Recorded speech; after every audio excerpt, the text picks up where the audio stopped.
Muy bien, pues muy buenas tardes a todos. Como decano de la Facultad de Derecho de la Universidad de Girona, es una gran satisfacción darles la bienvenida a este acto de presentación del nuevo libro de Ernesto Ekaizer.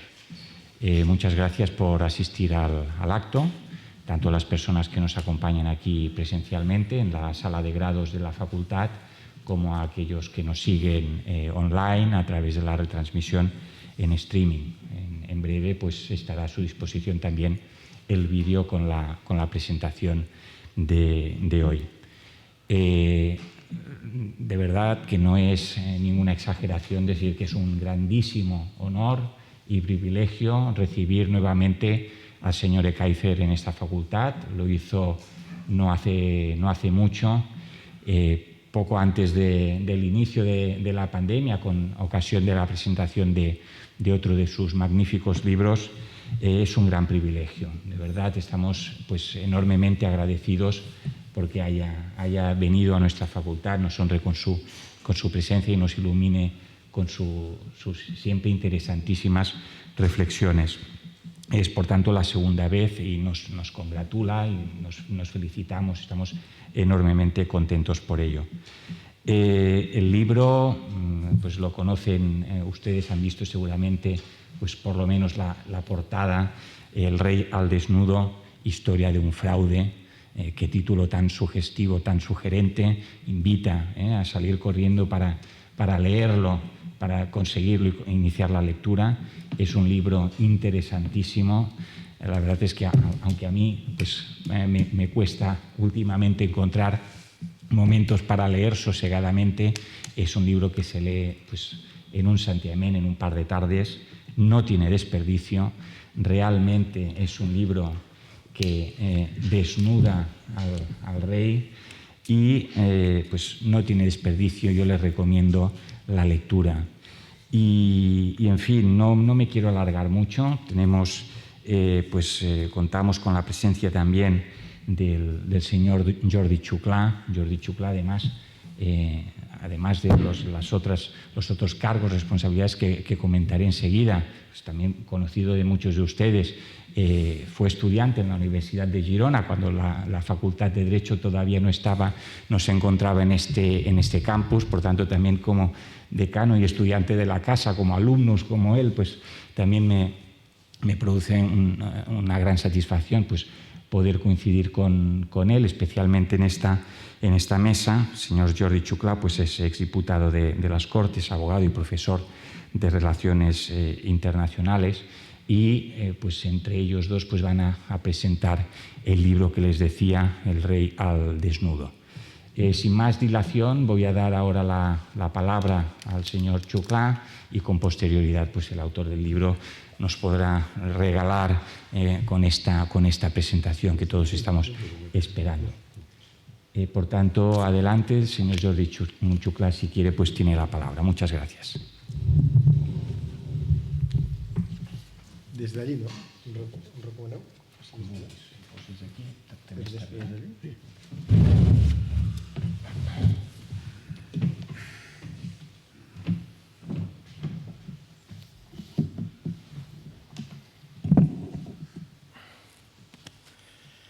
Bé, bona tarda. Senyor degà, Ernesto, professors, companys, amics, coneguts, saludats i gent que encara no ens coneixem. Ernesto, tú entiendes el catalán, ¿no? Sí, perfecto. ¿Me permites que te presente Sí, en català? home, claro. Perquè així molts de cops ens comuniquem i... Bé,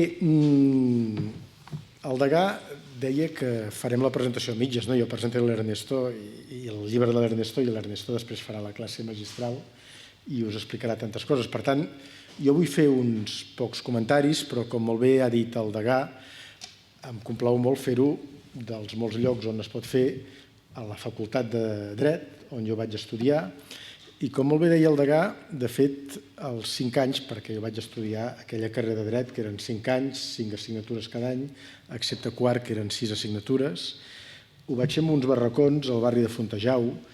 Vam fer una gran lluita estudiantil per intentar aconseguir aquest edifici, fins i tot teníem un crit de guerra a les manifestacions que no els hi reproduiré perquè era una miqueta poc polit, però els he de dir que en el fons del fons, allò important era el contingut i els professors, aquí ja després faré referència a algun professor meu que vaig tenir en el seu moment, allò important és allò que ens van ensenyar. I jo estic molt content d'haver estudiat a la Facultat de Dret de Girona, en un moment quasi fundacional, perquè vam començar a estudiar a la Universitat Autònoma de Barcelona i em vaig matricular a la Universitat Autònoma de Barcelona i va arribar la llei de creació de la Universitat de Girona. Perdoni aquest petit excursus que no parla del llibre de l'Ernesto, però crec que és important dir que en aquest país, a 50 quilòmetres, a 100 quilòmetres, tenim centres d'estudi de qualitat, d'excel·lència, per molts motius, entre altres coses perquè ha passat un cicle de més de 20 anys, per tant s'han consolidat catedràtics, alumnes,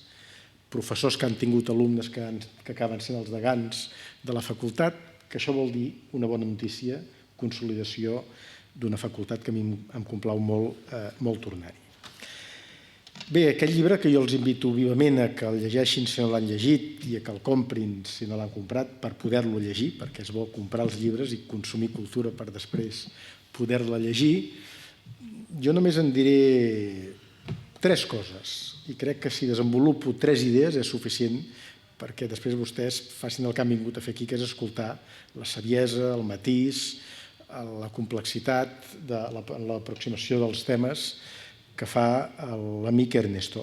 L'amic Ernesto, que per cert, l'altre dia sopant, una quiche Lorraine fantàstica, fruit d'una improvisació fantàstica, intentàvem recordar quin va ser el primer dia que ens vam conèixer i on ens vam conèixer i ni un ni l'altre ho recordàvem, però per altra banda fa temps que comentem la jugada tal com podia ser abans la relació entre un periodista i algú que es dedicava a la política i ara entre un periodista i algú que està a la vida privada i a la vida acadèmica, amb una cosa molt important per poder fer periodisme de qualitat, periodisme que acaba produint no només anàlisis d'urgència i tuits, perquè saber combinar la urgència amb els productes intel·lectuals ben articulats, que és la capacitat de no sempre allò que es parla ha d'acabar publicat immediatament. Aquí hi ha periodistes a la sala, no?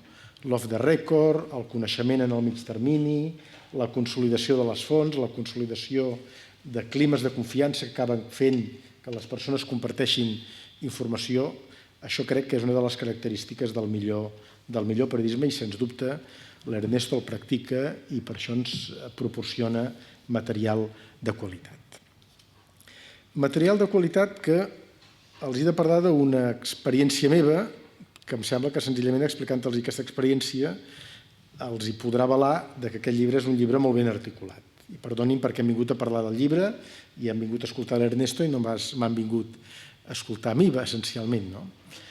Dels meus anys parlamentaris, que van ser uns quants, Google diu quants, però a mi em fa una mica vergonya ara recordar quants anys van ser, a l'últim mandat, l'últim període, em va tocar una cosa que jo no esperava per res del món, que era formar part de la Comissió de Secrets Oficials, perquè la Comissió de Secrets Oficials, també coneguda Comissió de Autorización de Gastos Reservados, és una comissió en la que en formen part els portaveus de cada grup parlamentari, però el partit del que jo formava part en aquell moment, que era un partit que podríem caracteritzar com algú de casa bona anat a menys, que vam començar a la primera fila després dels ministres i vam acabar el grup mixt, i va haver-hi un consens que jo representés els parlamentaris del grup mixt a la Comissió de Secrets Oficials. Un sistema constitucional una mica antic, en tant i en quant els secrets oficials al final acaben sent autoritzats, coneguts per un nombre limitat de parlamentaris que tenen accés a la documentació, que tenen accés i demanen a les partides pressupostàries, que fan preguntes als ministeris que utilitzen fons reservats i que tenen coneixement. Per què dic que és un sistema antic? Perquè és un sistema de control parlamentari, però alhora és un sistema de control parlamentari de, bueno, lo sabemos unos cuantos, el compadreo de que como lo sabemos usted y yo, ja no és... Jo crec que és un sistema que s'hauria d'actualitzar. Per què els hi parlo de la Comissió de Secrets Oficials? Perquè un bon dia de la primavera-estiu, recordo que era un dia de primavera-estiu de l'any 2018, de cop, d'un dia per l'altre, va ser convocada la Comissió de Secrets Oficials. Y que como no era para autorizar fondos del Ministerio del Interior para la lucha y la persecución del narcotráfico, ni va ser convocada la Comissió de Secrets Oficials per una operació, per exemple, per la manera de pagar la seguretat de les ambaixades als llocs, que a vegades es pagava amb efectiu o a vegades es pagava amb menjar. No, hi ha altres coses que no puc dir de les comissions de secrets oficials perquè estic obligat pel Codi Penal. Aquest cop vam ser convocats a la Comissió de Secrets Oficials per parlar de las graves amenazas sobre la corona y la monarquía fruto de las declaraciones de Corina Larsen. I quan vam rebre la convocatòria ens va semblar que això podia ser lleugerament, no sé com dir-los, superficial, era un assumpte d'Estado. I els he dit fa un moment que havia de guardar secret del que se'ns va traslladar, realment era un assumpte d'Estado.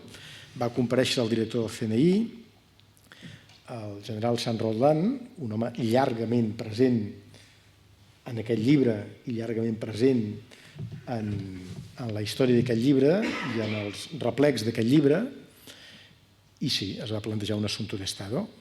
I només els puc dir una cosa: l'Ernesto té molt bones fonts i és un periodista molt rigorós, perquè assumptes d'Estado, que no es podien desvelar, estan tots ells recollits en aquest llibre. I a partir d'aquí és millor que l'Ernesto entri en el detall o que vostès li preguntin el detall. Jo només els vull donar testimoni de que aquella reunió, que semblava una reunió entre l'amenaza yihadista i l'autorització de fondos para la lucha contra el narcotráfico, de sobte, una sessió monogràfica sobre una amenaza a la estabilitat institucional de l'Estado, en la que se'ns van projectar, vaja, era un secret, però és que l'Ernesto ho explica, no? Se'ns van projectar uns documents, un document era un document absolutament públic, però que van fer passar per un document confidencial, que era les comissions que la senyora Corina Larsen tenia en la gestió de l'AVE a la Meca,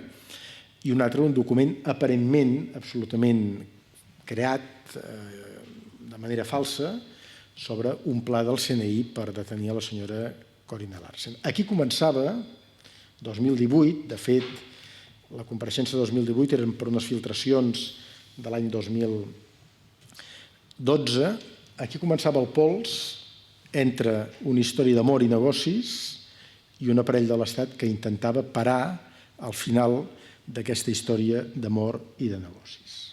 Tot això està molt ben explicat al llibre, per tant els invito a que llegeixin amb atenció el llibre. Jo paro aquí aquest petit capítol. Només hi ha unes anècdotes d'algú amb capacitat de seducció, que també demostrava que ens intentava col·locar una determinada versió dels fets, que després l'Ernesto amb aquest llibre i amb la seva anàlisi d'actualitat, per exemple, l'anàlisi d'algunes notícies que van aparèixer ahir al País i a la Sexta, va matitzant i va posant al dia, que és quan el director del CNI ens intenta dir que ell coneix perfectament el palau dintre la Zarzuela on fan vida conjunta el rei emèrit i la seva parella de fet, la senyora coprotagonista d'aquest llibre. Señorías, les garantizo que no se ha gastado ni un euro de fondos reservados, lo único que se ha cambiado ha sido una pequeña pantalla. En el fons el que volia dir és que ell tenia un control efectiu i que coneixia el que passava allà dintre. O un altre capítol, un altre moment que també està escrit en aquest llibre de l'Ernesto, perdona Ernesto perquè sembla que parlo més aviat de la crònica rosa o de la crònica tangencial, però aquests elements són els que acaben explicant el pols de l'Estat i de los assistentes al voltant de l'Estat, amb algú que posa en escac-mac el rei emèrit. I aquest és el moment quan el director del CNI intenta seduir el públic allà present dient: vostès saben, i vostès també se'n recordaran, que el rei fa una compareixença, una Pasqua militar, en el que té moltes dificultats per llegir, s'equivoca llegint, s'entrebanca, un record una mica penós d'aquella compareixença.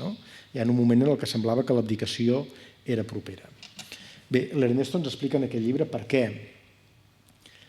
el rei havia tingut dificultats per pronunciar bé el discurs de la Pasqua militar, perquè la nit anterior va estar a Londres celebrant amb un grup reduït d'amics, entre els quals amb Corina Larsen, el seu aniversari, però també el final d'una relació llarga. Almenys això és el que el cap del CNI ens intenta traslladar en aquella comissió. Després, l'autor del llibre ens explica que la realitat és molt més complexa. Els volia dir aquesta primera cosa com a testimoni que allò que era reservat, que allò que era discret, acaba sent investigat àmpliament i fins i tot refutat, ampliat, aprofundit per part de l'Ernesto. Segona, l'Ernesto té una característica que és la precisió, l'anàlisi de la complexitat, el gust pel detall en el periodisme, per la dada concreta. Aquí hi ha periodistes, dissabte TV3, no ha conseguido el vuelo de retorno de tal forma que tendrá que dormir en la isla. No sé si era... Però tenia aquesta dada, no?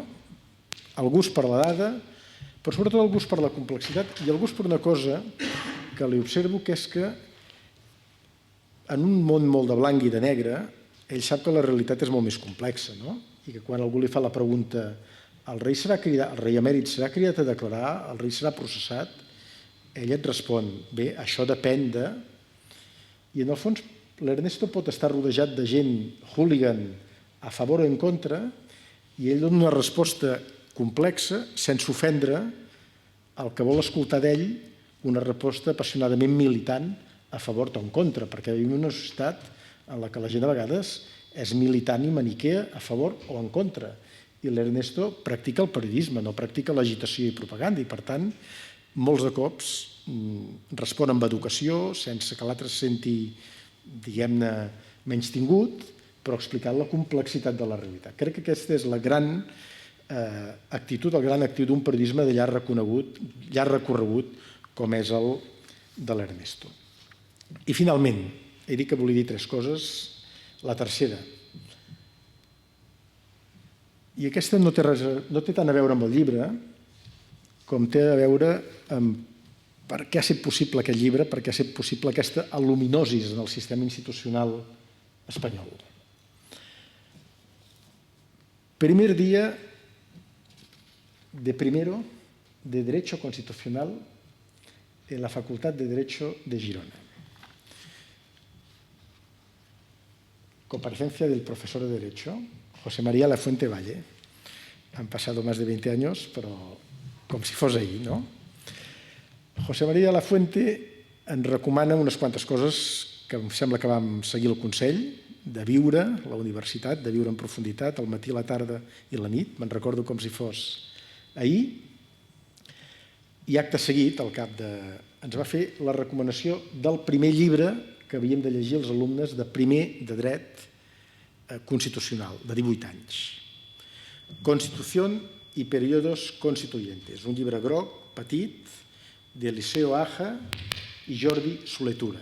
Jo al cap d'uns anys vaig compartir amb Jordi Soletura l'hemicicle del Senat, me'l va dedicar, i aquest és un llibre de lectura ràpida.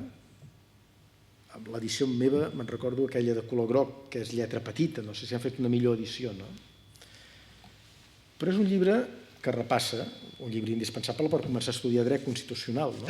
Que repassa les constitucions del XIX i del XX. I aquest llibre diu una cosa: cap constitució espanyola,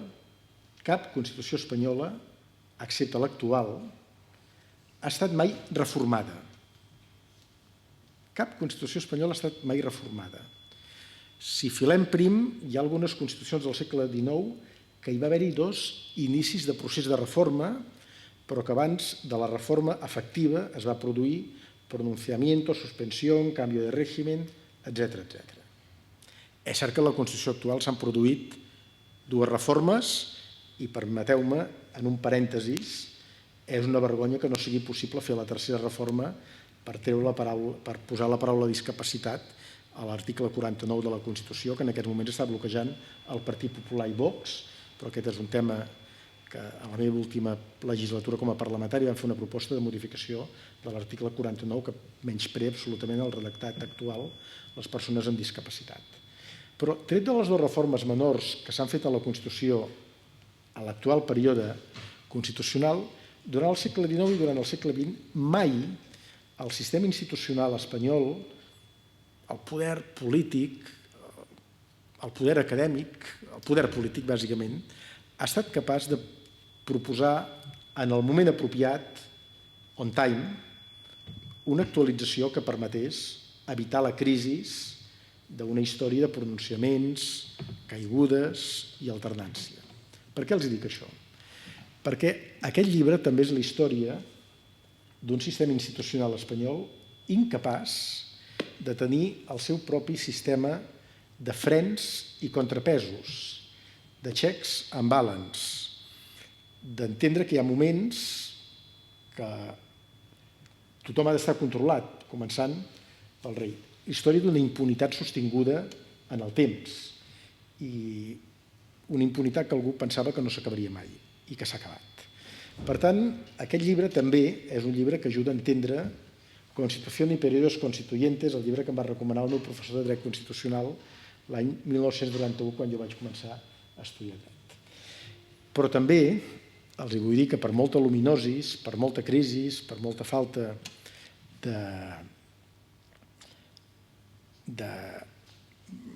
d'audàcia per posar al dia el sistema constitucional, si em permeten, i potser aquest final, dirien, te'l pots estalviar, això no vol dir que la luminosi sigui extrema ni que es puguin fer lectures reduccionistes de que estem a final d'etapa i de que... No.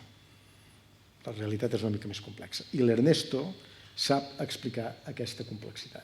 Esto está muy complicado, vindran altres coses, en general, que hi ha moltes vides en una vida, en general, que dintre d'un sistema hi ha moltes etapes i que si vostès els pregunten a l'Ernesto el rei va venir para comparecer, para declarar, primero tenemos que saber si el rey va a ser formalmente encausado o no, porque pim, pam, pim, pam, pim, pam. La realitat és complexa i l'Ernesto té una gran elegància per explicar aquesta complexitat sense fer que ningú que esperi la simplificació de la complexitat es senti desautoritzat, sinó que se sent atret, té un cert magnetisme intel·lectual per explicar la realitat dels fets.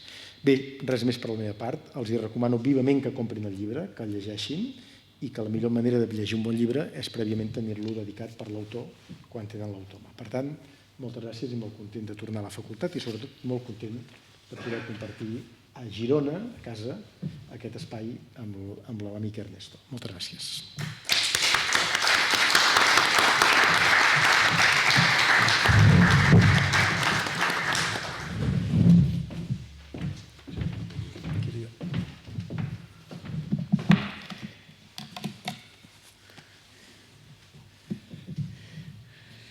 Bueno, buenas tardes.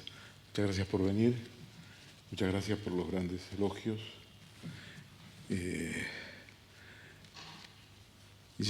Cuando presentamos Cataluña Año Cero, hace ya 2 años, creo, pues tuvimos un interesante debate. Yo creo que estaba presente Javier Pérez Royo en la mesa junto con Albert Ruda y fue muy, muy interesante la presencia de los alumnos. Hoy tenemos la competencia del partido en el estadio aquí junto a la universidad y bueno, pero confío en que por streaming pues podemos hacer un ping-pong, ¿no? Interesante. Pues yo he traído un libro para tratar de explicarme a mí mismo como autor por qué he terminado escribiendo el libro de Juan Carlos I. Y he traído un libro que publiqué en el año 1996.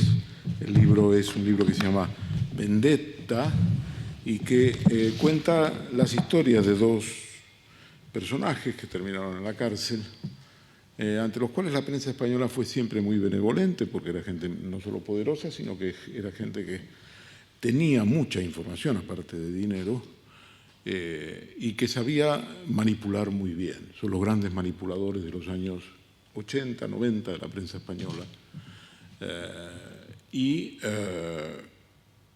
El libro narra, digamos, cómo terminan en prisión y cuáles son los hechos de los cuales se los responsabiliza. Pero en ese libro yo incluyo un capítulo que se llama El secreto del rey, referido a Juan Carlos I, cuando era rey en ejercicio, en los años 90, y cuento la historia de otros 100 millones de dólares, porque esto va de 100 millones de dólares, siempre va de 100 millones de dólares. Resulta que el 8 de agosto del 2008, pues, el rey Abdullah de Arabia Saudí, a través del Ministerio de Finanzas de dicho país, de Arabia Saudí, pues transfiere a una cuenta del rey Juan Carlos, una cuenta que está a su nombre, a nombre de una fundación Lucum, pero de la cual es el beneficiario, y así figuran los documentos bancarios, 100 millones de dólares, no se sabe bien por qué, es un puro regalo, como lo dicen dignatarios del Reino Saudí, me refiero al embajador de Arabia Saudí, Al-Jubeir, en Washington, en aquella época, y son 100 millones de dólares. Ahora resulta que son siempre 100 millones de dólares. Los que Javier de la Rosa, en nombre de Kuwait Investment Office en los años 90, transfiere a favor de el que es el testaferro de Juan Carlos I, Manolo Prado y Colón de Carvajal, también son 100 millones de dólares. Y en el libro, que fue objeto de una demanda civil por parte de Javier de la Rosa, de protección del honor, yo narro una circunstancia que es la siguiente.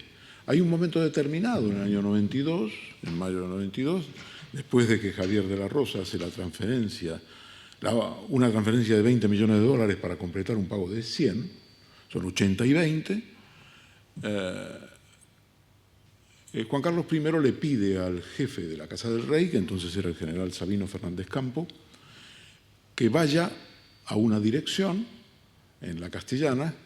Había un restaurante abajo que se llamaba Ocheito, un restaurante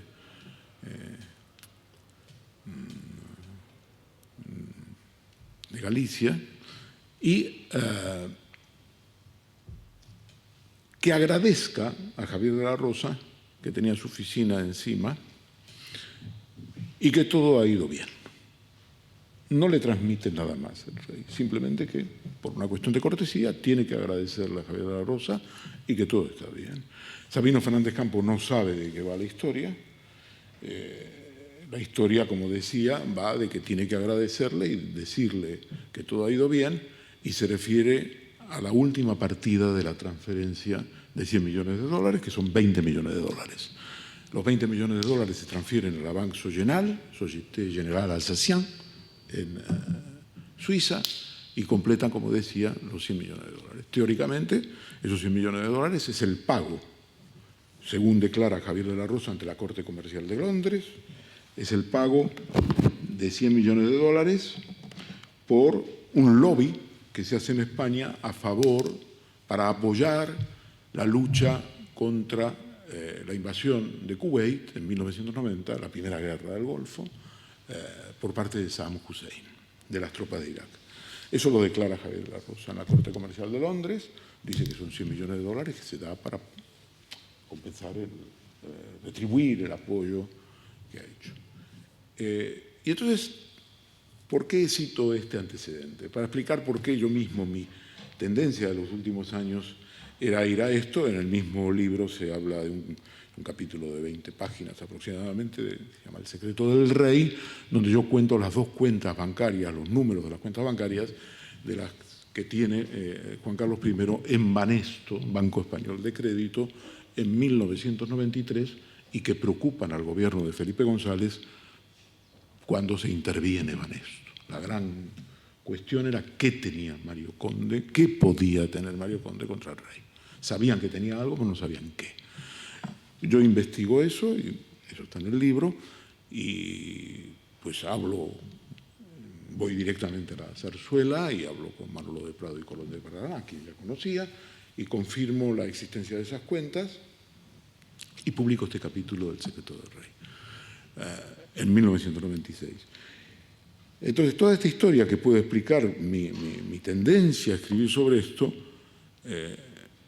tiene un elemento de la realidad que interesa ahora, y es que la tercera investigación que está llevando adelante la Fiscalía del Tribunal Supremo sobre las actividades delictivas, presuntamente delictivas, de Juan Carlos I, tienen que ver con esos 100 millones de dólares que Javier de la Rosa, en nombre de Kuwait Investment Office, transfiere en los años 90 a Manuel de Prado y Colón de Carvajal, a Sogenal, a Société Générale Alsacien, en Suiza, y que aparece en la investigación del Supremo por un informe de la Unidad de Inteligencia Financiera Española, la llamada CEBLAC, donde aparecen 20 millones de dólares, casi 1.900 millones de euros, a nombre de un trust en Jersey, cuyo testaferro, cuyo responsable, es una persona llamada Joaquín Romero Maura.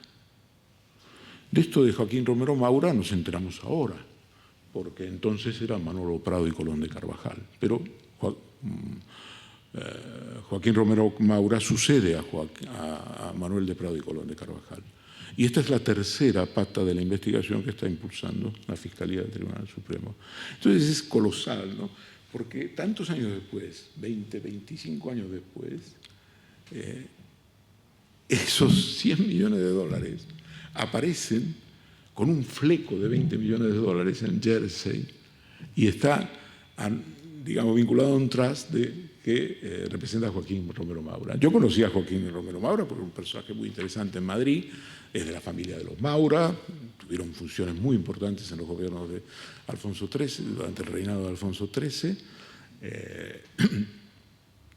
Y Joaquín Romero Maura era un personaje simpaticísimo, trabajó en Merrill Lynch en España y Francia, por lo tanto iba muy bien con este trabajo de ser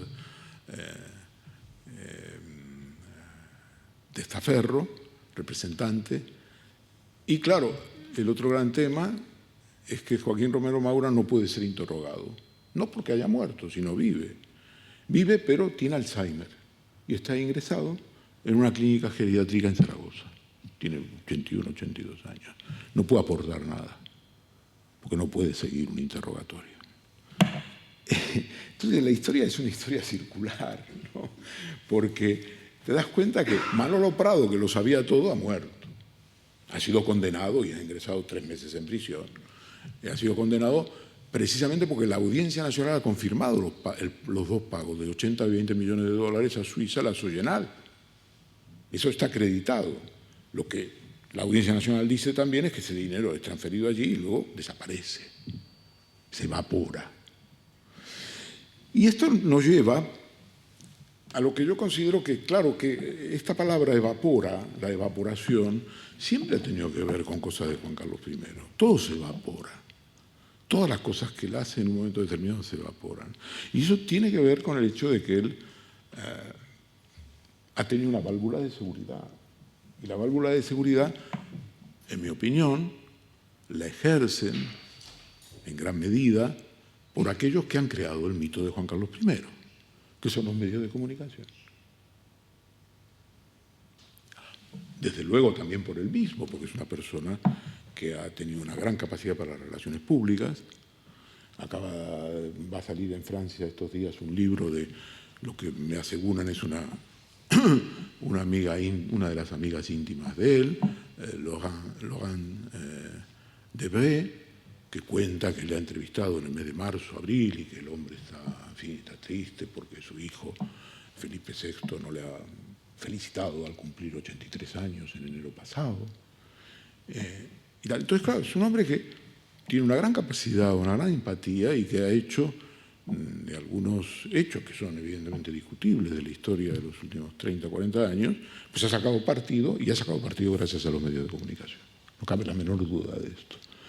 Entonces, esto me lleva a lo que es, digamos, la dinámica automática que me lleva a escribir este libro. Yo tuve, como algunos de vosotros pueden saber, por la prensa tuve la COVID, estuve verdaderamente grave, ahora ya lo he superado, pero mi investigación sobre este libro se desarrolla prácticamente en el periodo anterior.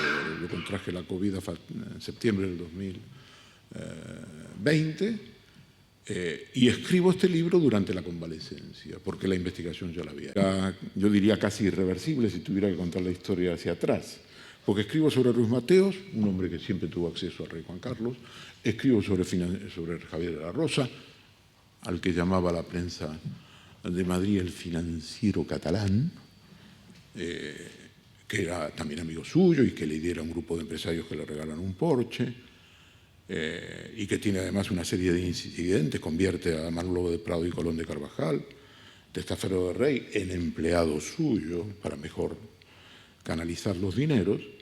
Escribo sobre Mario Conde, donde las relaciones con Mario Conde son muy conocidas. El rey Juan Carlos pues, preside el doctorado honoris causa que se compra literalmente Mario Conde en la Universidad Complutense de Madrid. Lo preside el rey. Escribo luego sobre otros personajes como Bárcenas y la financiación ilegal del PP, y yo creo que inevitablemente tiene que caer la guinda de Juan Carlos I. Y cae, y este es el libro. El libro no es una historia de la monarquía, no es una historia de los Borbones. El libro es una historia que son las historias que yo suelo escribir. Son historias muy prosaicas. En este caso son 100 millones de dólares que transfiere el Ministerio de Saudí de Finanzas a Juan Carlos I el 8 de agosto del 2008 a una cuenta suya en Suiza.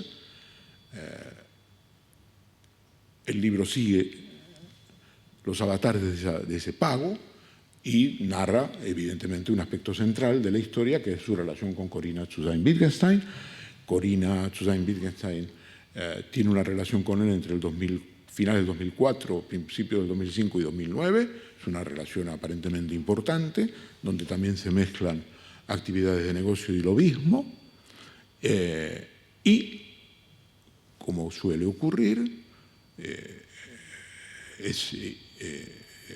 siempre ocurre lo inesperado, y como resultado de una conversación suya en 2015 con Villarejo, a instancia de Juan Villalonga, que es un enredador profesional, íntimo amigo de Aznar, presidente de Telefónica, consigue hacer una relación con Corinna Zusain-Wittgenstein, que está acosada por el CNI, por el general San Roldán, en nombre de Juan Carlos I, y hace una conversación con Villarejo en Londres y le cuenta dos o tres, en fin, una cantidad de datos que son muy interesantes, pero sobre todo le habla de las cuentas suizas, del tren de AVE La Meca-Medina, y nombra dos personajes claves en Suiza. Dante Canónica, que es un abogado muy conocido, que es abogado del rey Juan Carlos, y Arturo Fasana, que es el hombre que gestiona Rhône Gestion, que es una sociedad financiera afincada en Ginebra y que se ha especializado a lo largo de los años en gestionar las finanzas de los ricos españoles que huyen del fisco. Esta es la especialidad de Arturo Fasana, Arturo Giancarlo Fasana.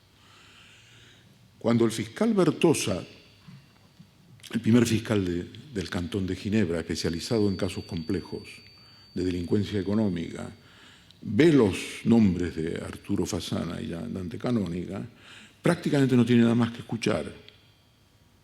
Sin la grabación original, que se publica en 2 medios digitales, filtradas por Villarejo, sin la grabación original, decide el 6 de agosto del 2018, 15 días después de la filtración de los audios, hacer una entrada de registro con sus fiscales y con la policía en Rhône Gestion, en Ginebra, y se encanta toda la documentación de 2 fundaciones. La Fundación Lucum, creada en Panamá por orden de Fasana, de la cual Fasana es administrador y Dante Canónica también es administrador, y de otra fundación que tiene un nombre raro, Zagatka. Es un nombre ruso y quiere decir enigma.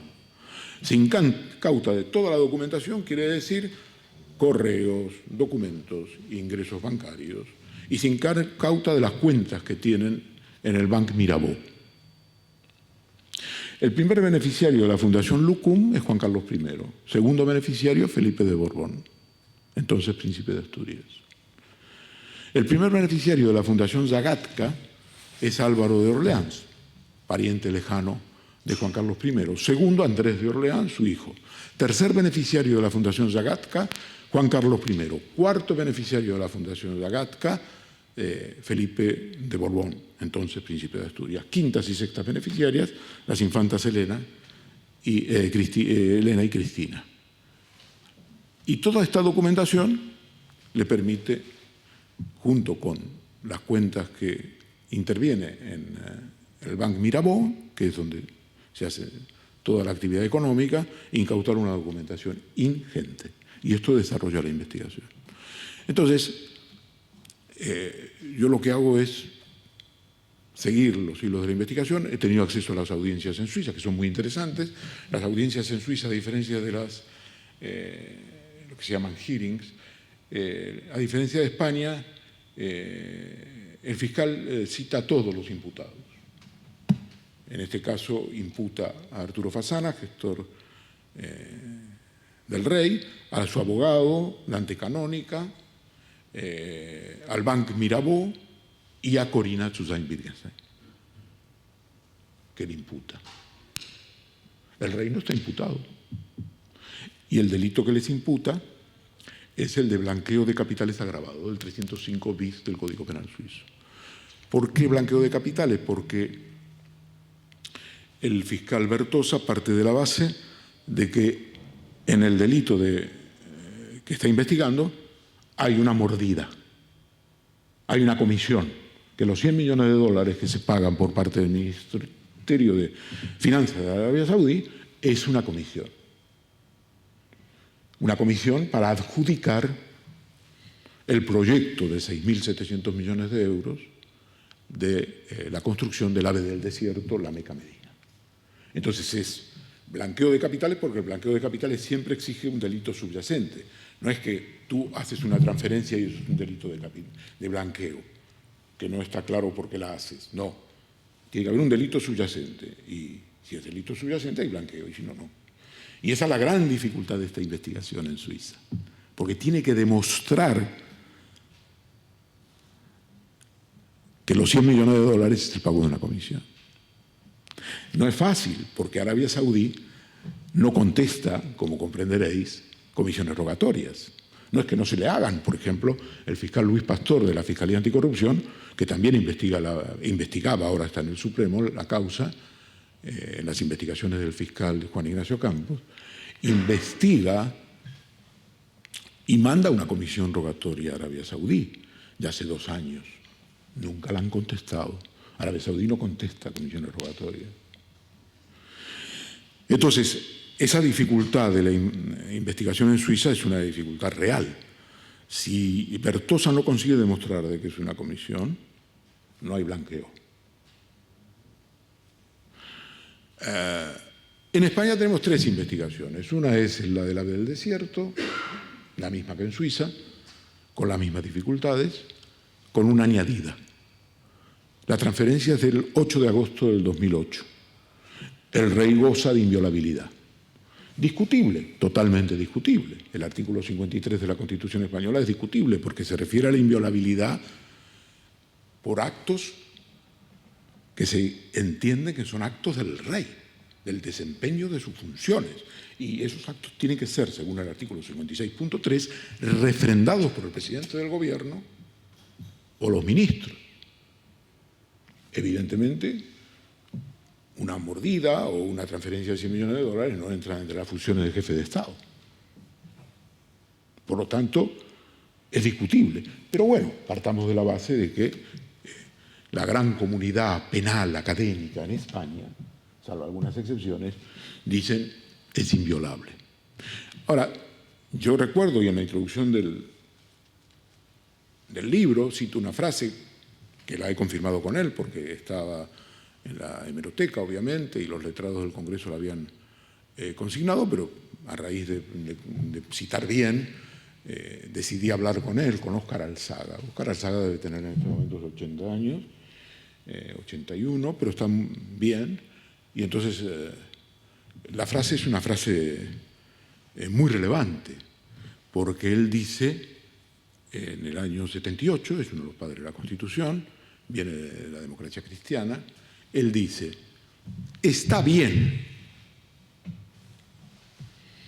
que la Constitución española plantee, como plantea, la inviolabilidad. Porque la posibilidad de un rey delincuente, de un rey que delinca,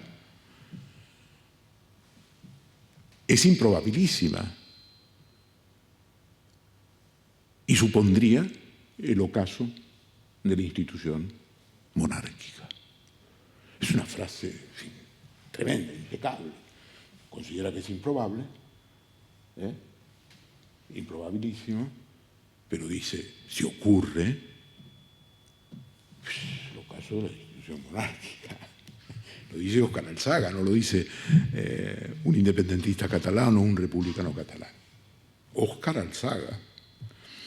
Entonces, cuando yo hablé con él, me dijo, bueno, esto es un desastre, en fin, todo lo que ha pasado es un desastre total. Efectivamente, para mí era improbable, pero esa improbabilidad es la que se ha producido. Salvo que el rey es el emérito ahora y ya se ha producido la abdicación. Una abdicación que ha sido una abdicación de emergencia para salvar la institución monárquica. Entonces, introducía este tema de la inviolabilidad para decir que, siendo agosto del 2008, en ese momento era rey en ejercicio y por lo tanto la Meca y Medina aquí se considera inviolable. Digamos, abarca el periodo de inviolabilidad. ¿Cuándo deja de ser inviolable? Según, digamos, la Convención en España. Deja de ser inviolable cuando deja de ser rey. Y eso es el 18 de junio del 2014. A partir del 2014, de junio del 2014, él ya tiene que responder ante demandas civiles y penales en la Sala Segunda del Supremo. Y esto me lleva a un punto que es muy interesante también. Bueno, hombre, si ya él sabe que es inviolable, si ya sabe que es inmune, que no es inmune más, tenía que haber, en fin, se supone que debía haber cuidado su comportamiento. ¿Por qué? Ahora sí que está en riesgo grave de... Pues no, la respuesta es que sigue utilizando las mismas prácticas que cuando era inmune, cuando era inviolable, y entonces sigue pagando, por ejemplo, los vuelos suyos en jets privados o los de Corina en el pasado, como lo hacía en el pasado con el caso de Corina también, que es a través de la Fundación Zagatka.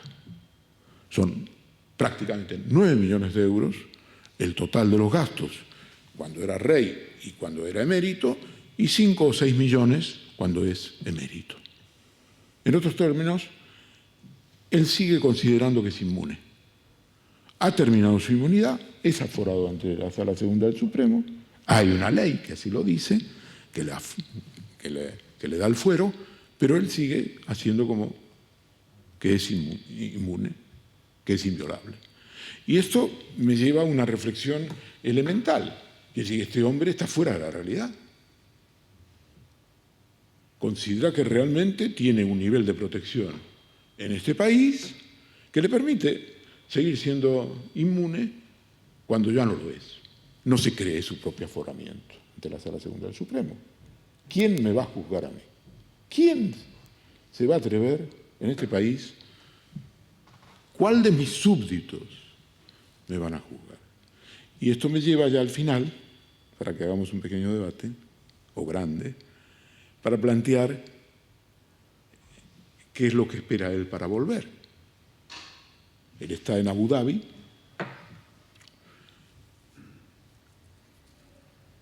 Es tan extraña desde el punto de vista exótica, su salida de España con dirección a Abu Dhabi, a Emiratos Árabes Unidos, que lo único que lo explica es toda la trayectoria suya cuando era rey en ejercicio de compadreo y de ponerse al servicio de los intereses de esos países del Golfo, en primer lugar de Arabia Saudí. Hay un capítulo en mi libro que yo un poco bromeo, hay una cierta ironía, una ironía en recuerdo de Lorenz de Arabia, un capítulo que se llama Juan Carlos de Arabia. ¿Por qué? Porque Juan Carlos se convierte en un, digamos, defensor del régimen saudí en España y en Europa. Nos viene a contar en un momento determinado, en el año 2007-2008, cuando se hace una gran convención en Madrid, con la presencia del rey Abdullah, el mismo que le da la pasta de los 100 millones de dólares, nos viene a contar de que en Arabia Saudí hay una transición como la española. Se convierte en un personaje muy importante para Arabia Saudí, que está en el remozamiento del régimen, digamos, en mostrar de que, bueno, que no es el país bárbaro que la prensa dice. Dice, bueno, es el año 2007.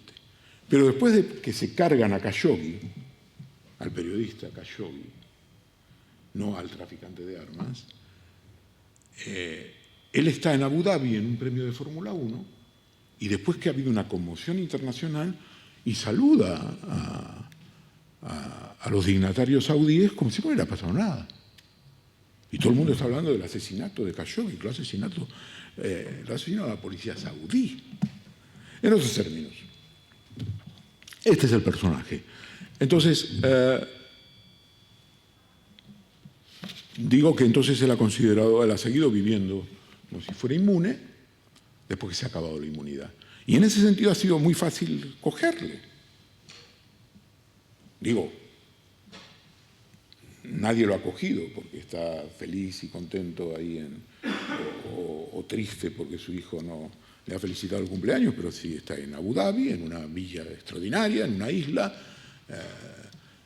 y goza de todos los privilegios que le da el presidente de Emiratos Árabes Unidos, que es un tío que es amigo suyo y que él ha cortejado a lo largo de los años cuando era rey en ejercicio. Entonces, yo creo que esto abre un interesante debate. Veremos a ver cómo termina la historia en cuanto a qué hacen los súbditos que él considera que le tienen que arreglar el problema, es decir, la agencia tributaria. La agencia tributaria ha mirado para otro lado. Durante años, cuando se conocían todas estas informaciones, estos audios, la agencia tributaria no abrió una sola inspección. Podría haber abierto al menos una inspección, como haría con cualquiera. Oye, cuando un inspector habla, oye, que hay cuenta suiza, que hay 100 millones de dólares, pues abre una inspección. Pues no, nada, cero. Y ahora está comprobando si las regularizaciones que él ha hecho, que son 2 regularizaciones por alrededor de 6 millones de euros, son correctas o no son correctas. Entonces, él está esperando para volver que sus súbditos le resuelvan el problema, que la Fiscalía Anticorrupción, la Fiscalía del Tribunal Supremo archive los casos, los 3 casos, unos por inviolabilidad y otros porque no han encontrado indicios suficientes, y que la agencia tributaria diga, hombre, usted ha regularizado correctamente, no tiene ninguna cuenta pendiente con Hacienda. Y aquí termino.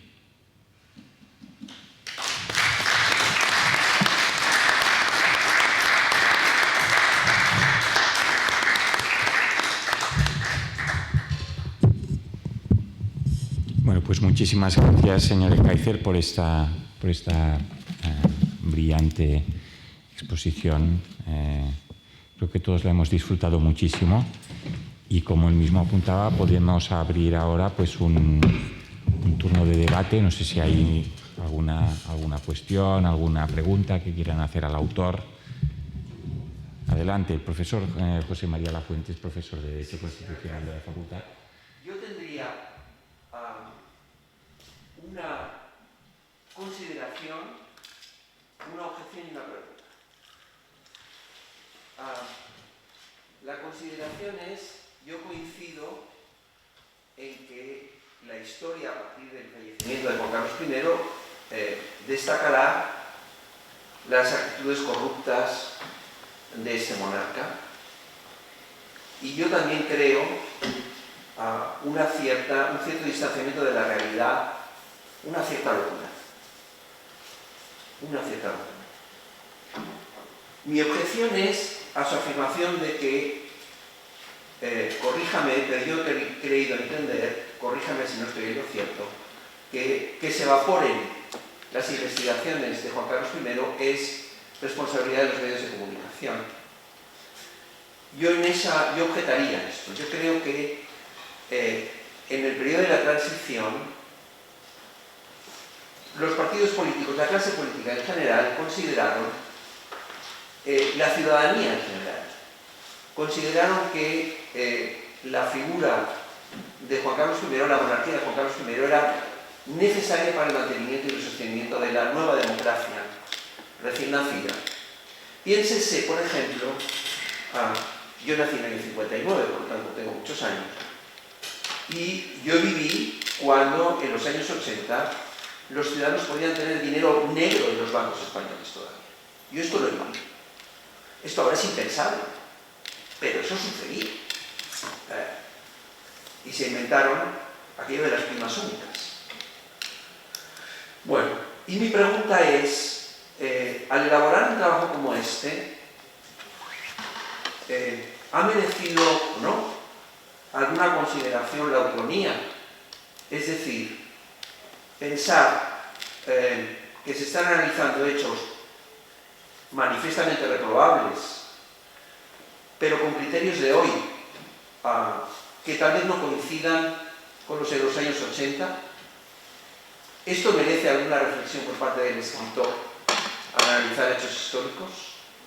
Muchas gracias y felicidades a todos, y gracias a las cariñosas palabras del diputado de Bolivia.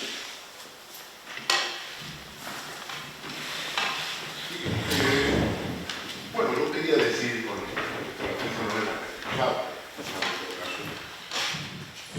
será la justicia lo que decida, la agencia tributaria y tal. Lo que digo es que la prensa no juega un papel más que de, si se quiere, mirar hacia otro lado.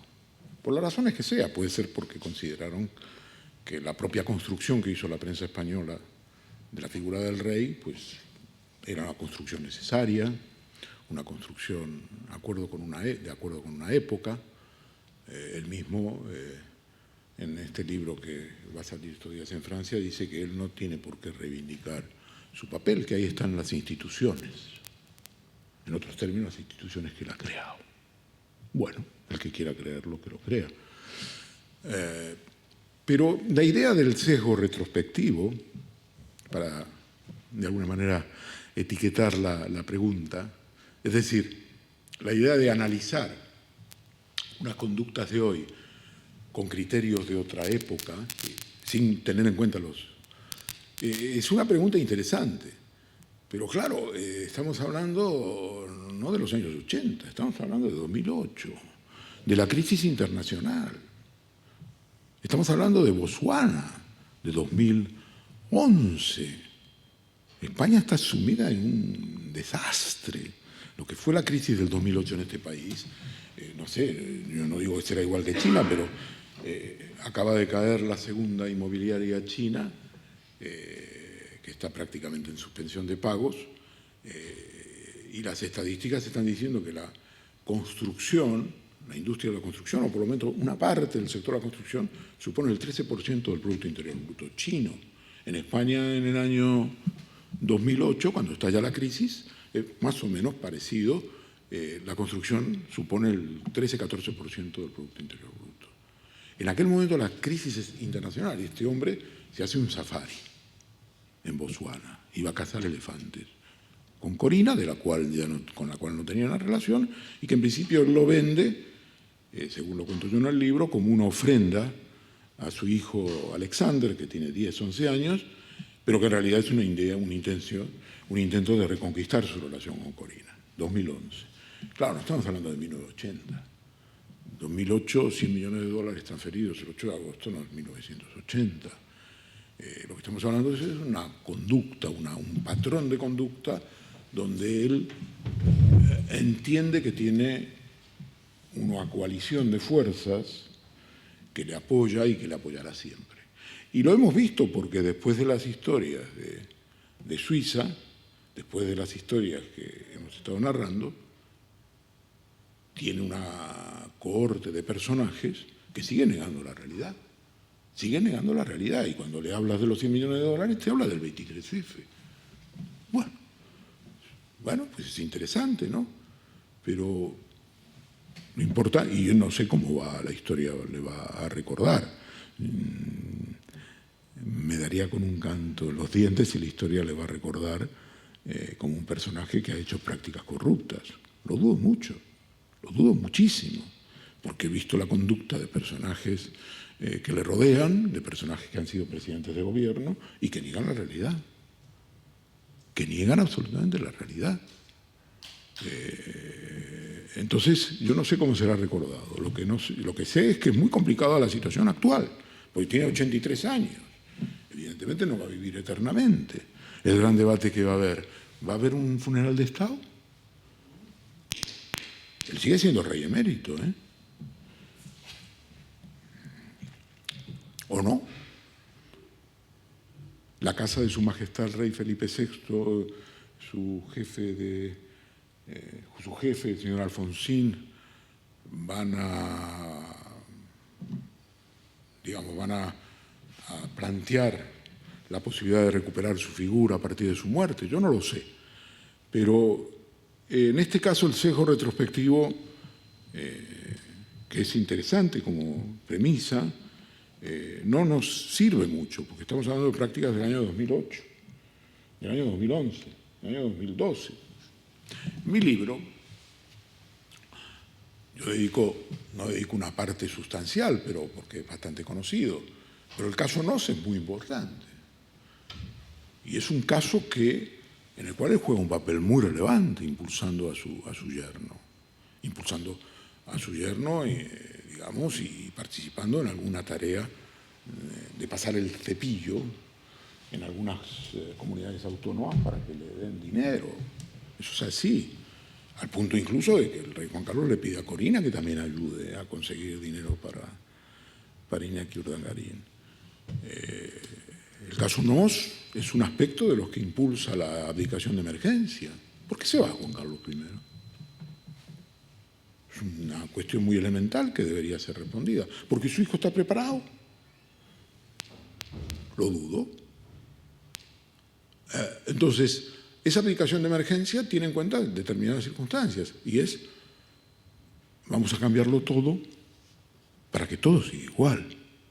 Es decir, vamos a defender como primer valor la monarquía, no al personaje. El personaje está amortizado. Y si está amortizado, lo que mejor podemos hacer es que se aparte de la primera línea y que su hijo asuma la responsabilidad. Entonces, yo creo que el sesgo retrospectivo no nos sirve mucho. No podemos decir en su favor, no podemos utilizarlo en su favor. En otros términos, estamos aplicando unas normas que en la época no existían. Estamos hablando de unos años que son muy recientes.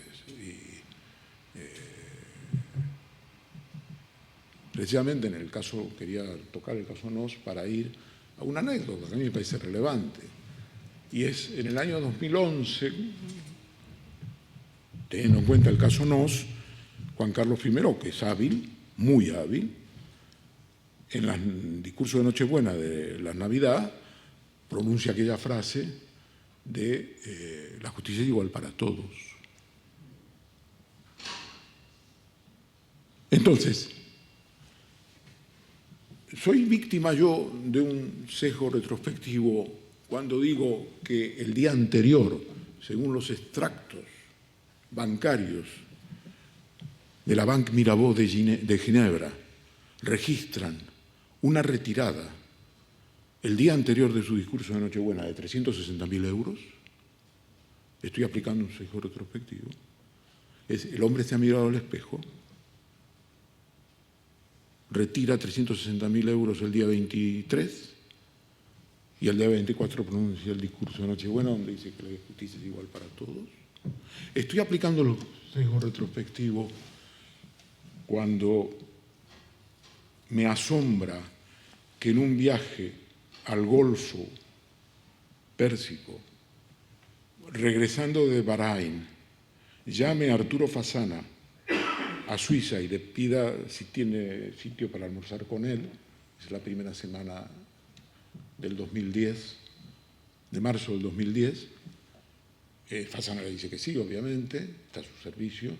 Y él llega allí, hace una parada, su avión oficial, en el aeropuerto de Ginebra. Un coche oficial lo traslada a la mansión de Fasana en las afueras de Ginebra. Y él va con un maletín de 1.950.000 euros. en dinero contante y sonante. ¿Es esto sesgo retrospectivo? Y cuando analizo que en el 2010 hace un viaje oficial con la reina Sofía a Suiza, viaje oficial de Estado, y antes de salir de Madrid llama a Fasana y le dice: necesito 250.000 euros y que me los, en contante y sonante, y que me lo trasladen, que me lo hagan llegar al hotel donde estoy alojado, a través de mi ayudante Edecam, bueno, de su ayudante. ¿Es esto sesgo retrospectivo? No, no lo es, no lo es. Y hay así distintas escenas en el libro que ayudan a comprender el personaje. Yo creo que tenemos que analizar muy críticamente su conducta y, insisto, sin hacer un análisis constitucional de lo que es una monarquía. A mí me interesa la historia real. Cuando yo analizo lo que él hace en el 2008, en la operación que yo, en homenaje de alguna manera a la vieja película de James Bond, Desde Rusia con Amor, yo cuento que él, en noviembre del 2008, Juan Carlos I hace un lobby a favor de la entrada de la petrolera Lukoil, una multinacional muy importante, que quiere entrar en Europa y encuentra la vía de entrada con la compra de Repsol. Compran un paquete y quieren lanzar una OPA, pero quieren el apoyo del gobierno. Entonces Juan Carlos I, que en ese momento todavía está con el noviazgo, en pleno noviazgo con Corina Tsusain-Wittgenstein, hace una labor de lobismo abierto y descarado a favor de que Lukoil entre en Repsol, cosa que plantea una serie de problemas en el gobierno, porque el ministro de Industria, que entonces es Miguel Sebastián, dice: hombre, es que España sea responsable de la entrada de Lukoil a través de una petrolera tan importante como Repsol en Europa, en fin, no es... Y Zapatero empieza a recibir la presión de él, de Juan Carlos. Y entonces yo digo, y bueno, llega Juan Carlos a recibir al presidente, es el primer Estado español, el primer Estado en toda la Unión Europea que recibe, es el primero que recibe al presidente ruso Medvedev, Juan Carlos. Y digo, bueno, ¿y qué hay detrás de esto? Bueno, lo que hay es lo siguiente: Corina Tsusain-Wittgenstein es asesora estratégica de Lukoil, cobra en Lukoil. Ella misma lo ha dicho en las audiencias que podéis leer en el libro, la larga audiencia que tiene lugar en diciembre de 2018 con el fiscal Bertosa. Y luego hay otro personaje, que es Allen Sanguinex Krause, multimillonario mexicano que Corina le ha presentado a Juan Carlos y que una de las investigaciones que hay en el Tribunal Supremo se refieren al dinero que él le va girando a su testaferro, el coronel del aire Nicolás Murga. Y claro, ¿y quién es Allen Sanguinex Krause? Es el responsable de Goldman Sachs. ¿Y quién es su principal cliente en Rusia? Lukoil. Esto es algo retrospectivo, digo yo. No hay por dónde cogerlo. Este es el drama. Y además, a medida que avanza la historia, se va hundiendo más. Porque ¿cómo hace las regularizaciones? ¿Cómo paga los 6 millones de euros? ¿Quién les da el dinero? ¿De dónde sale el dinero? Tiene que justificarlo. Ahora ha contratado, porque Corina ha presentado una demanda civil en Londres, creo que hablé antes de ella, una demanda por acoso, que es un delito civil y penal, por ocupación, por seguimiento ilegal al de los servicios de inteligencia del CNI en Londres, y por difamación. Y la ha tenido que nombrar a un bufete internacional para que le represente en la High Court of Justice, en el Alto Tribunal de Justicia inglés. Clifford Chance. Esto facturan la intemerata. ¿Cómo va a pagar esa factura? ¿De dónde sale el dinero? Es una historia interminable.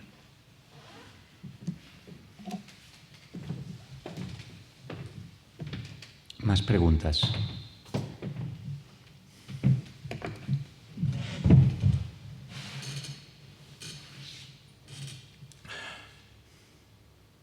Venga, a debatir. Venga, aprovechen la excelente oportunidad.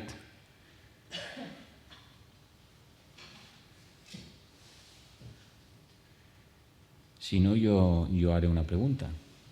Me ha parecido muy interesante esta teoría, ¿no? Esta tesis del rey que está un poco fuera de la realidad, ¿no? Un rey loco, por decirlo de algún modo. Pero explica Ernesto Kaiser en algún lugar del libro que cuando alguien informa al rey emérito de algunas declaraciones de Corinna Larsen, ¿no? Susanne Wittgenstein, que pueden comprometer, ¿no? la imagen, la figura del rey emérito, el rey, en lugar de preocuparse, sonríe, ¿no? No sé, a mí este pasaje me hacía pensar, ¿no? Es decir, realmente se trata de alguien que está fuera de la realidad y que incluso al perder su inviolabilidad, si aceptamos esta teoría, pues prosigue, ¿no? Como ha explicado ahora el autor, pues se sitúa definitivamente pues, al margen de la realidad, o es alguien que ha entendido perfectamente cuál es la situación en España y la ventaja de la cual disfruta, por decirlo de algún modo, ¿no? Como ha explicado ahora Ernesto Kaiser, sabe que a lo mejor ningún súbdito se va a atrever, ¿no? a llevar a los tribunales. No sé, es un punto que hace reflexionar como muchos pasajes del libro, ¿no? Y al plantearlo ahora Ernesto Kaiser, pues me ha traído a la cabeza este fragmento concretamente, ¿no? Que el rey, pues, en vez de realmente de preocuparse, como haríamos cualquiera de nosotros seguramente en esta tesitura, él sonríe. Es decir, no le preocupa en absoluto lo que pueda decir Corinna. No sé. Bueno, yo creo que este pasaje es interesante, pero quiero simplemente, antes de hablar sobre él, advertir de que esto está en la audiencia, es la transcripción de una audiencia, no es una información que yo doy porque alguien me la ha contado. Eso está negro sobre blanco en la transcripción de la audiencia en Suiza, que es el interrogatorio de Dante Canónica. Dante Canónica, cuando el fiscal Bertosa le pregunta si sigue hablando con Juan Carlos, dice que bueno, que ha hablado con él entonces el fiscal, realmente el sistema de preguntas del fiscal en Suiza, si uno lo lee y ve cómo se pregunta en España, dices, a ver, ¿por qué tenemos que ser tan complicados en este país cuando hacemos un interrogatorio a una persona que está imputada, ¿no? Y dice, oiga, ¿y usted le comentó esto de las cintas que se filtraron y tal en España? Dice, sí. Dice, ¿y qué dijo? No, dice, sonrió. Eso figura. Eso no es una información confidencial mía. Es confidencial porque está en un acta, y el acta es la primera vez que se publica en mi libro. Pero, entonces, yo creo que no, creo que él es así. Creo que él es así. Que esa historia de su habilidad de relaciones públicas, él es así de sencillo. Y él se ha tomado en serio el procedimiento. Cuando dice eso, yo pongo en el libro, hombre, pero él se toma en serio el procedimiento. ¿Por qué digo eso? Porque 6 días después que se abre el procedimiento en Suiza, 6 de agosto del 2018, se coge un vuelo, va a visitar a su hija Cristina, que vive en Ginebra, a petición de Dante Canónica, que va a ser interrogado próximamente por Bertosa, y le pide Canónica, por favor, firma con mi hijo, que es abogado y que trabaja en su bufete, en el bufete de Canónica, y firma una carta que diga que tú has hecho una donación irrevocable a favor de Corinna de los $100 millones. Que diga también que ella no es testaferro tuya y que nunca le has pedido cuentas ni orientado el uso del dinero. Entonces va Juan Carlos, en una carta que yo reproduzco, el 12 de agosto del 2008, 6 días después de la apertura del procedimiento, y firma esa carta. Entonces, yo creo que no, creo que él, cuando yo digo,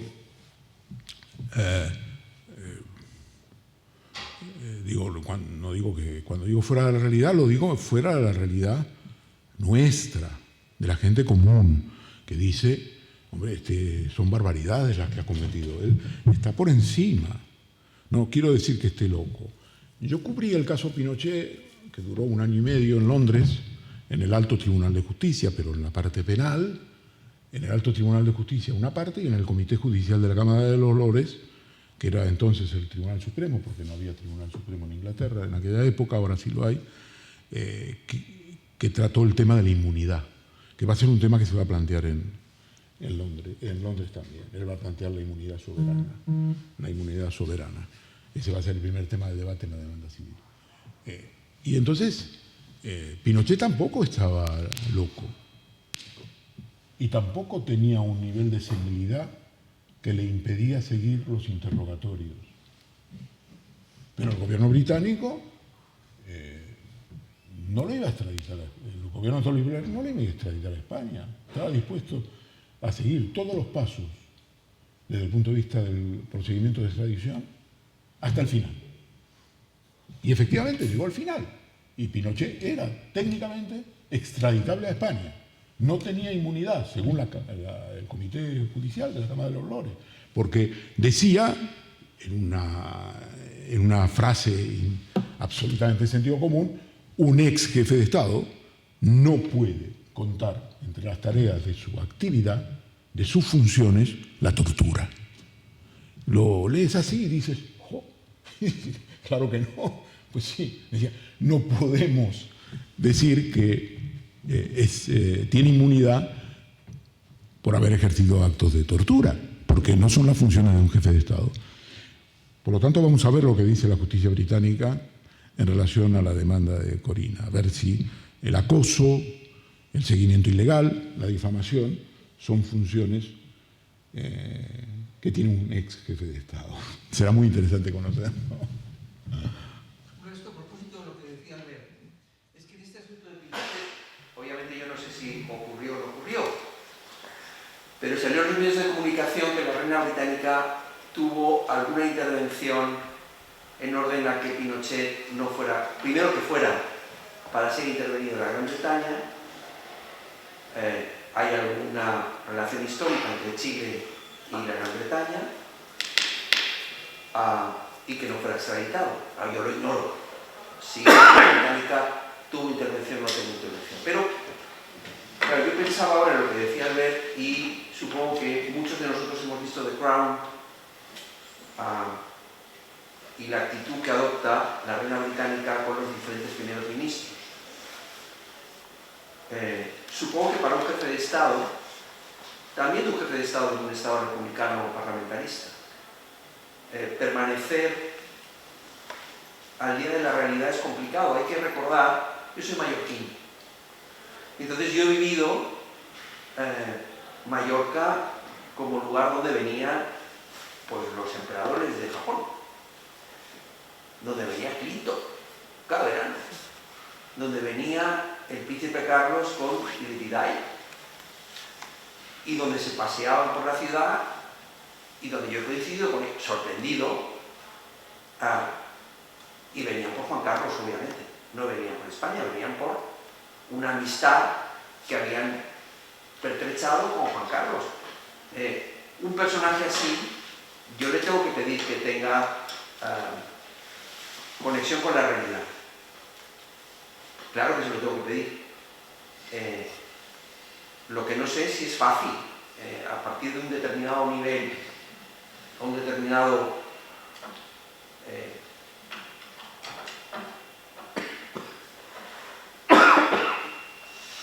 nivel de relaciones internacionales y de capacidad y de poder,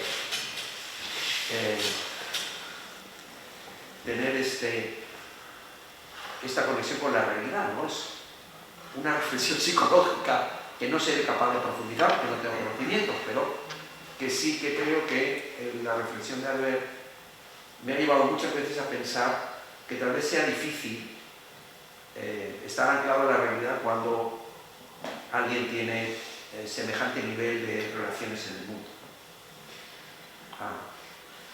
No es una excusa, es una descripción, ¿no? No, en relación a Pinochet, no, la reina en mi opinión, por la información que tengo, que es un libro de casi 1000 páginas sobre eso, no tuvo interés. La reina Isabel no tuvo ningún interés. Yo creo que el gobierno de Tony Blair y de su ministro del Interior, Pomofes, Jacques Straw, decidió una línea muy clara. Todo el procedimiento de extradición será respetado en términos judiciales. Cuando llegue la parte política, veremos. Se inventaron los exámenes médicos, dijeron que tenía una demencia senil sobrevenida y lo enviaron a Chile. Mi opinión personal, yo creo que hicieron bien, muy bien. Y voy a explicar por qué. Hubiera sido muy difícil que en España hubiera un juicio justo. Un juicio, como se suele decir, ¿no? Un proceso debido. Bueno, porque no era el país suyo, porque la justicia española difícilmente podía reflejar lo que podía ser la justicia chilena, un procedimiento penal. Las pruebas iban a ser muy difíciles de montar. En otros términos, hubiera sido un shock Pinochet en Madrid. Y decís, bueno, pero, hombre, la justicia, aunque se caiga, como dice el dicho, ¿no? Aunque se caiga el mundo, ¿no? Pero Pinochet regresó a Chile, el juez Guzmán, que ahora falleció hace ya un año, le procesó y se le imputaron delitos. Y esto fue muy importante para la justicia chilena, porque luego de eso vinieron otros procedimientos sobre los crímenes de la dictadura militar de Pinochet. Entonces un juicio en España hubiera sido espectacular. Pero desde el punto de vista del ejercicio de la justicia, desde el punto de vista de las pruebas, desde el punto de vista de un juicio debido, hubiera sido muy insuficiente. Y sin embargo, la justicia española hizo bien, y el gobierno español, que era el gobierno de Aznar, hizo bien, pidieron la extradición. Luego sabotearon la extradición. Luego estuvieron a través de Endesa y de Martín Villa conspirando para que le soltaran. Por supuesto que lo hicieron. Pero, de alguna manera, pues acompañaron el proceso. El proceso de extradición lleva a un debate muy interesante, si un ex jefe de Estado puede tener inmunidad en temas de tortura, y hay una sentencia. Y es una sentencia que sienta jurisprudencia en el terreno penal. Y es una sentencia internacional. Y bueno, pues... Pero yo creo que el final fue un final bueno. En España no hubiera sido... Y entonces el gobierno de Tony Blair, pues, dijo, yo respeto el procedimiento de extradición, respeto el procedimiento judicial de extradición. El final lo decide políticamente el gobierno, porque así lo dice la ley. Y ellos inventaron las razones de salud, que Pinochet estaba mal, claro que estaba mal, un hombre mayor, pero tenía suficientes pruebas de que entendía bien lo que se estaba discutiendo. Yo estuve en la única comparecencia de Pinochet en el Tribunal de Alta Seguridad de Belmarsh, allí donde está encerrado ahora, lamentable y desgraciadamente, Julian Assange, que se lo quieren cargar por todos los medios. Y ahí compareció Pinochet, y Pinochet estaba, bien, con sus 80 y pico de años, pero estaba bien, entendía lo que se le decía, le preguntaron, y él respondió adecuadamente. Bueno, ellos consideraron que utilizar el sistema de salud, el problema de salud de Pinochet, que tenía sus problemas, le permitía cubrirse, lo mandaron a Chile.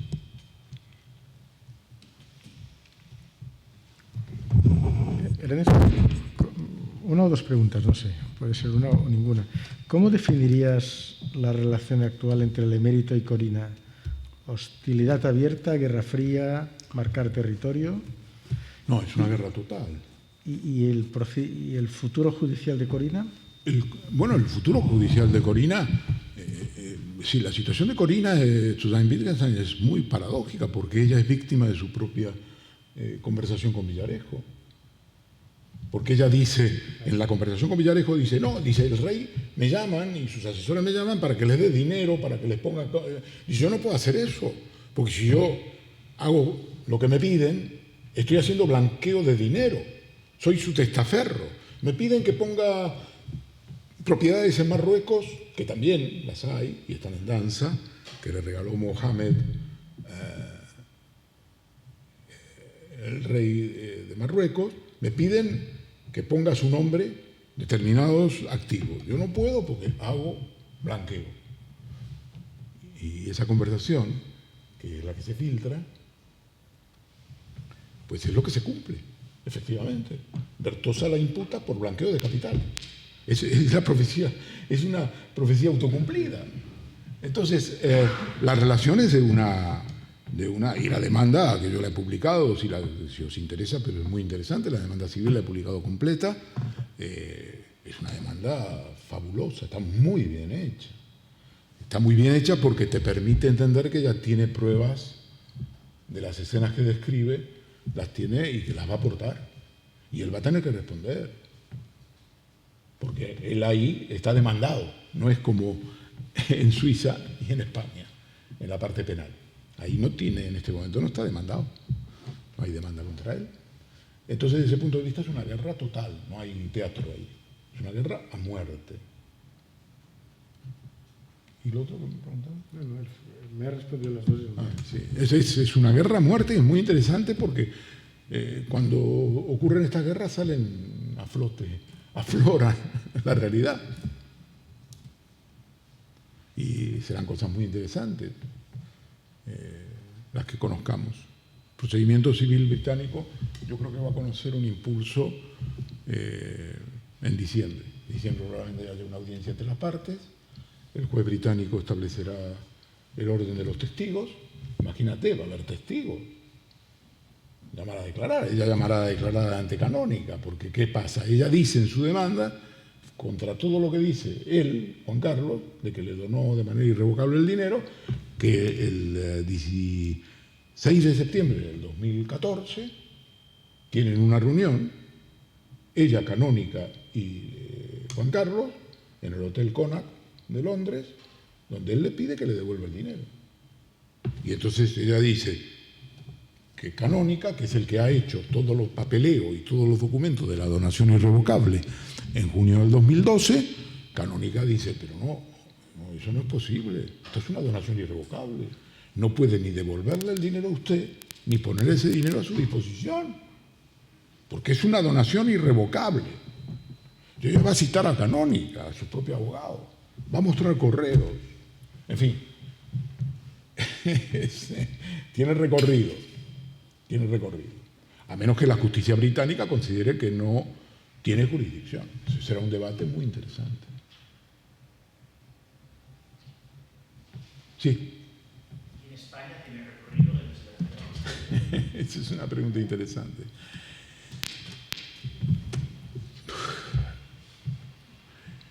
Si uno se guía por las apariencias y por el estado de ánimo del ambiente, dirías que no. Que el recorrido que ha tenido es un recorrido de investigación. Es decir, yo creo que el fiscal Juan Ignacio Campos, que ahora está muy enfermo, porque ha tenido una operación seria, una operación de extracción de vejiga, que no es una operación cualquiera, y está convaleciente, y además el año próximo cumple 72 años, se tiene que jubilar el año que viene. Pero ahora está desde los primeros días de julio, el 5 o 6 de julio fue su operación, fuera completamente de combate. Yo creo que es un fiscal honesto y que él, digamos, por lo que yo he hablado con él y tengo una conversación que reproduzco en el libro, él lo que ha querido es hacer una investigación a fondo, que no quede en fleco, con independencia de lo que va a pasar al final. Pero, según la ley, según las normas de la Fiscalía General del Estado, la Fiscalía General del Estado, de la Fiscalía de los fiscales del Supremo, se tienen que definir. No pueden navegar, tienen que decir, ¿presentamos una querella contra él o no presentamos una querella?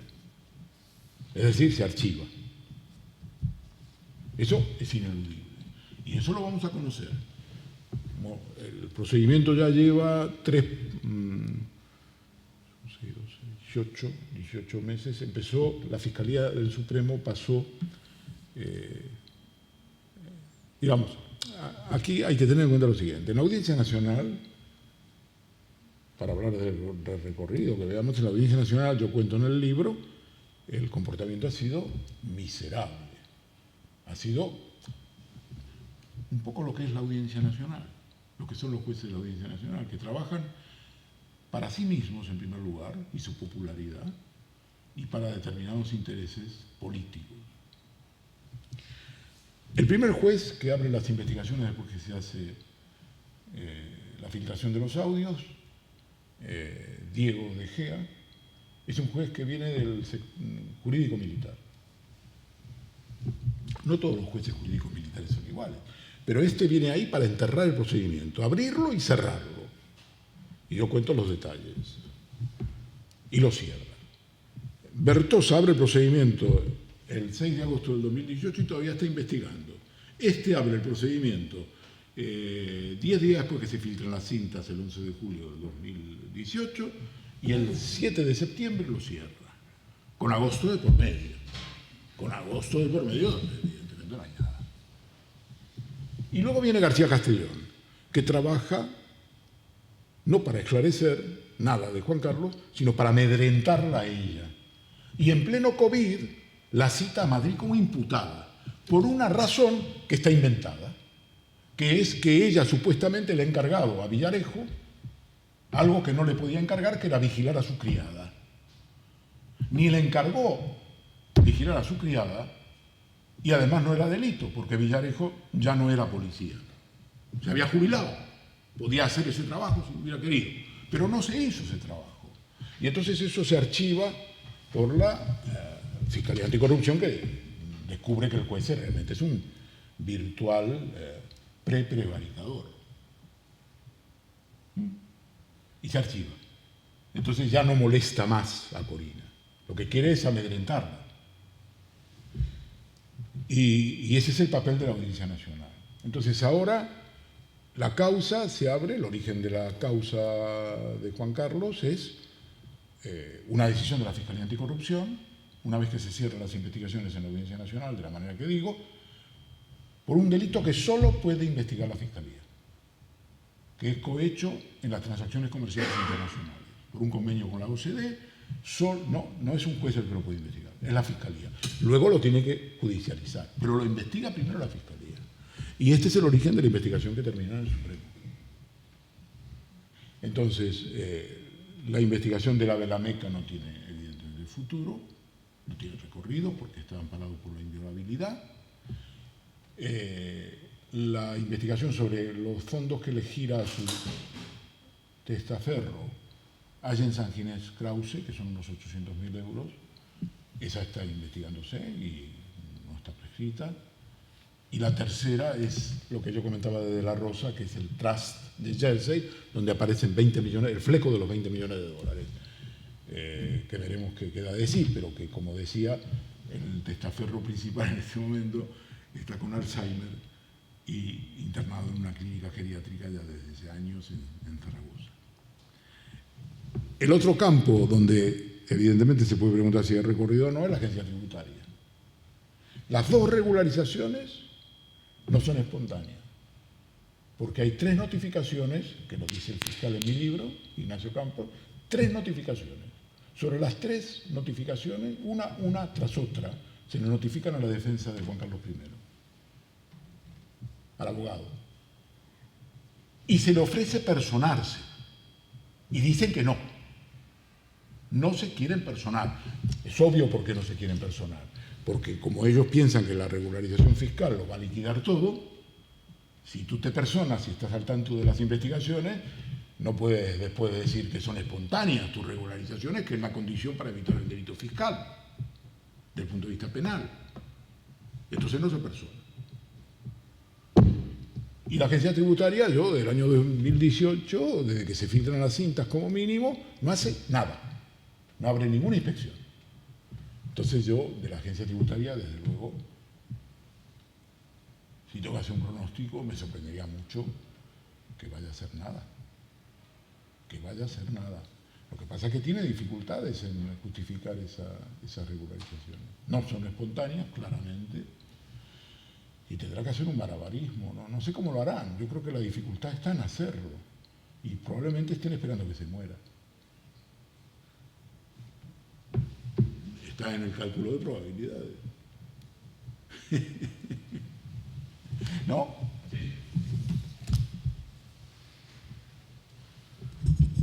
Bueno, no sé si esto ha parecido interesante. Podríamos estar hablando horas. ¿Sí?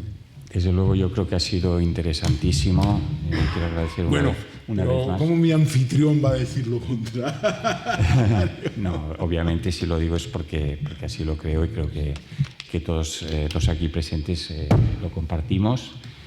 Esto ha sido la presentación del Rey al desnudo, historia de un fraude. Quien no ha defraudado, desde luego, es Ernesto Kaifer. Y bueno, le quiero agradecer una vez más también a Jordi Xuclà, a todos los asistentes, también a los que nos han seguido por el streaming. Y bueno, pues muchas gracias, y como nos van a echar del edificio en breves instantes, es verdad, no acabaríamos nunca. Gracias a todos.